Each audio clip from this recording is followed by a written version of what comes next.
तं वक्राशं तनं दृष्टवः वर्धमानानं दुरासदद्दनं स्त्रीभुवानं सवगोसुः समस्तो मंत्रयास्तं ददः। इस प्रकार उन द्विजन भेड़ियों को बढ़ते देख समस्त ब्रज के स्त्री पुरुष एकत्रित होकर मंत्रण करने लगे।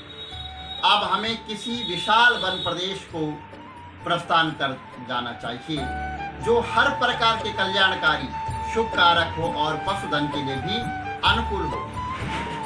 यह स्थान असुरक्षित हो गया है।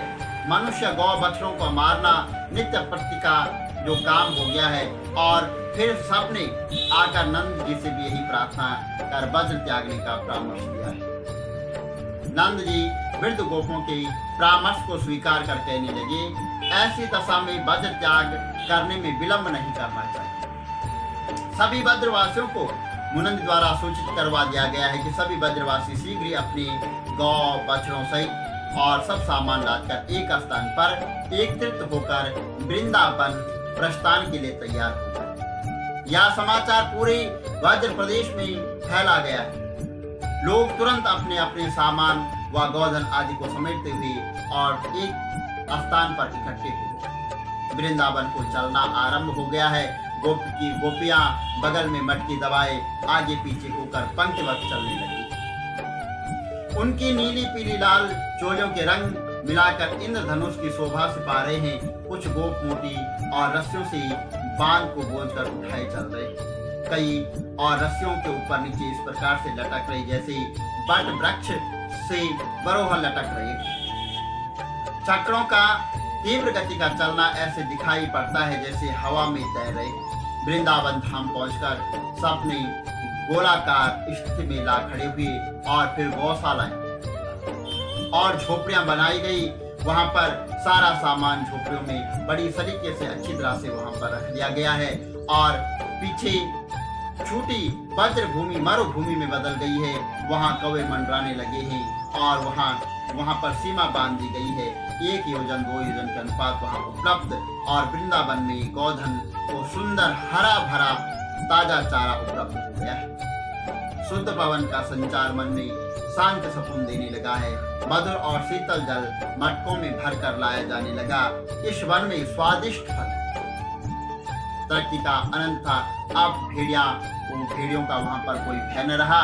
जहां भगवान मधुसूदन संपूर्ण विश्व के हित के लिए विराजमान थे, उस वृंदावन में न बछड़े कभी स्थिर होते न गौएं भूखी रहती।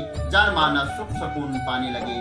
अतः इस प्रकार गोधन सहित जनसाधारण तरुण वीर बलराम आदि सब के सब भगवान श्री कृष्ण जी द्वारा खोजे गए इस नए प्रवेश में बड़े आनंद पूर्वक रहने लगे।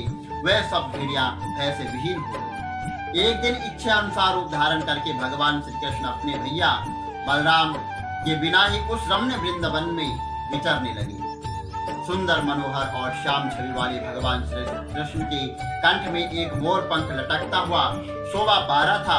मुरली वंदना से शोभायमान होने लगी। गौ के साथ भ्रमण करते हुए भगवान श्री कृष्ण ने एक घना पेड़ देखा जो बहुत ऊंचा और दूर तक फैला हुआ था। दूर से देखने पर ऐसा प्रतीत होता मानो एक बादल झुंड दैत्य त्याग कर होकर धरती पर उतर रहा हो। नीले एवं चितकबरे रंग बिरंगे बहुत से मोर उस वृक्ष का सेवन कर रहे थे।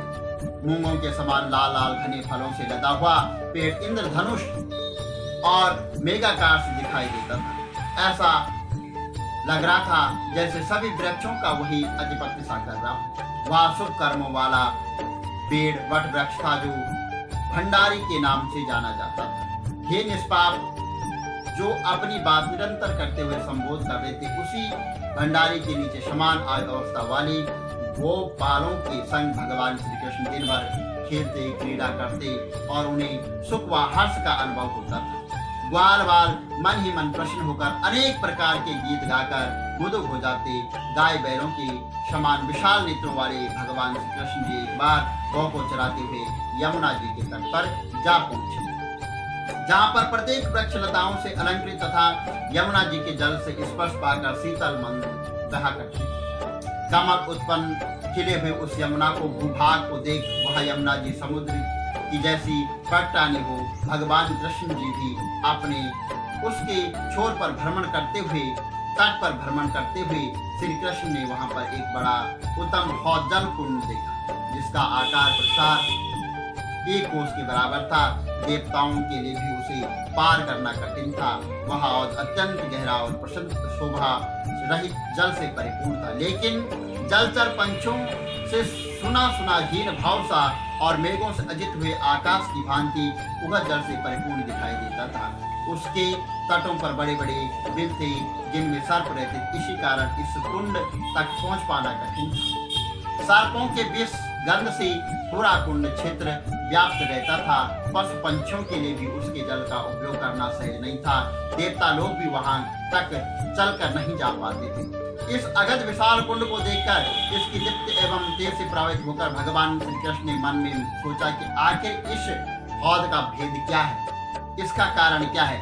तो जान पाए कि साक्षात नागराज काल्य वही निवास करते थे। वहां पंचीराज गरुड़ के भय से समुद्र का निवास छोड़कर वहां आ गए थे और बस उसी ने ही उस समुद्र गमनी यमुना को विष से दूषित कर दिया था।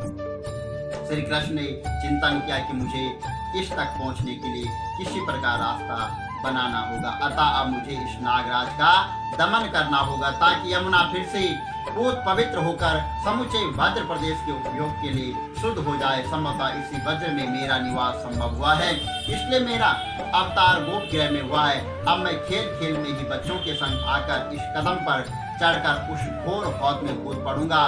कालिया नाग का दमन करने पर मेरी बहुबल की पहचान बन पाएगी।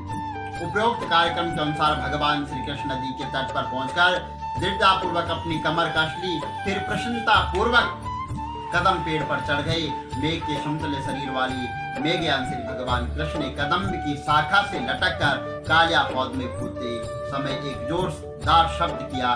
जल खौलता हुआ उठा और भयंकर शब्द कालिया नाग के निवास पर दस्तक देने लगा। कालिया भी आग बबूला हो उठा, क्रोध के मारे आंखें लाल हो गई, अपने पांचों मुंह से आग छोड़ने लगा, जिसकी दह का पानी उबलने लगा।